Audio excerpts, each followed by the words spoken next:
Attack on Titan is finally over after so many years. We got the final chapter and it's being met with a lot of mixed reactions. Now, obviously writing a story is very difficult, especially when it's this popular. There's always going to be people who are disappointed and people who love it. Major spoilers for the finale. If you don't know what happens or you haven't read it yet, I'm going to talk about it in this video. But before I dive in, a quick message from our sponsor. All right, Saito, let's do this.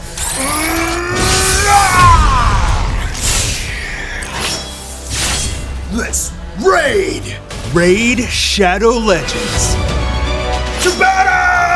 The infamous dungeon battle game is now available on both PC and your phone, now with over 500 awesome looking champions to collect and organize. Explore millions of champion combinations and master countless tactics as you take on raid bosses, dungeon runs, campaign battles, and PvP arena matches. Use my QR code or links below to download Raid for yourself. Raid just hit their 2-year anniversary with a load of anniversary events and tournaments going on right now. If you move quickly, you can still catch some of those special events and get your hands on free gifts and rewards. Doom Tower just added 2 tough new boss fights, and there's a brand new Shadowkin faction. All you have to do is hit the link in the description or scan the QR code you're seeing right now, and you'll get your free epic champion Jotun, 100,000 silver, 50 ancient gems, and 3 ancient shards, so you can summon awesome champions as soon as you get in game. You'll find extra rewards here in your inbox for the next 30 days only. So long story short, Eren became the villain of this world because he wanted his friends to kill him so that they could be the saviors of humanity,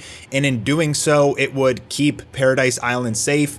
If they're the saviors of humanity, then the other nations wouldn't attack them anymore, and there would be peace. But we saw even at the end, the Elydians were riling up, creating a huge army, and they're very concerned that like the rest of the world is still coming after them, but Armin and Reiner and company are going to Paradise Island to try and be like these ambassadors of peace.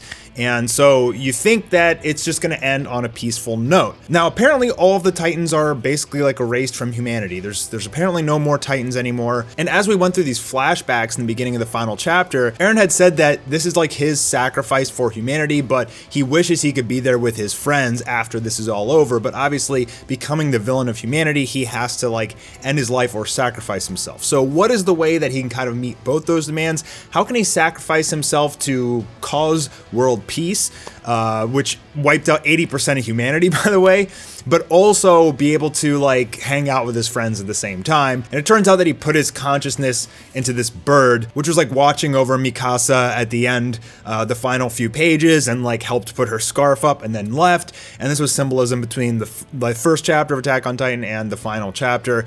It's to show that Eren has become a bird. And Eren's become a bird. There's world peace now. There's no more Titans, and 80% of humanity is wiped out, but they will obviously rebuild. Personally, I don't have any gripes with it. I think fans really wanted to see Eren win, right? Because for the first 3 seasons of the anime anyway, Eren is the main character. He's getting more Titan powers. He's getting stronger. He's got this group of friends who are total badasses, and they're taking on all these super powerful Titans and everything. And you're rooting for Eren most of the series until he kind of becomes this villain and he kind of starts turning, which we're seeing now in the anime. And to see the series ending with him losing, I think is like heartbreaking for a lot of fans. But I think from a writing perspective, I like it because it's different, right? Like it's not following like a classic ABC ending, right? Like it's not just the good guys win and the bad guys lose. It's kind of like this huge sacrifice was made for the betterment of humanity. And Eren, even though he was a villain, you find out in the final chapter that like he was doing all of this solely for his friends and the sake of humanity. Like he was taking the hate of everyone into himself to improve the world. Almost the entirety of season 4 of the anime is like Eren just mind-f***ing everyone because they don't know what to believe anymore, right? And Eren is just so good at like being the master manipulator in order to get his plans achieved that it works. Attack on Titan started as just like this kaiju sort of giants eating people anime, right? And people really loved that, and then it evolved into this just super complex and deep storyline that I know a lot of fans, at least people that I talk to that aren't like hardcore anime fans, are just very confused by the story. So the author Hajime Isayama, he started writing this 11 years ago, and he really like went on so many different paths and created so much story for this show. I mean, he really honestly could have kept it kind of how it was for season 1, just, you know, the humans defending off Titans. That's really what people fell in love with, but he said he decided that he wants to take this series into a very complex and deep path, which talks a lot about there's a lot of symbolism for kind of like human emotions, how relationships work. And I feel like he probably, as the author, pulled a lot of that stuff from his own personal experiences as well. I thought it was a pretty good ending, to be honest. I mean, I wanted to see Eren win too. I wanted to see him wipe out everyone with the rumbling and then, you know, recreate humanity in his own eyes and everything. But I think it was a pretty good ending, but I think it's also extremely hard to satisfy everyone. I mean, if you look at all the major shows that have come out, people are always unsatisfied. I mean, there's always going to be a portion of people who are just like not happy with the ending, and a portion of people who are very happy, with the exception of like Game of Thrones, which I think everyone hated.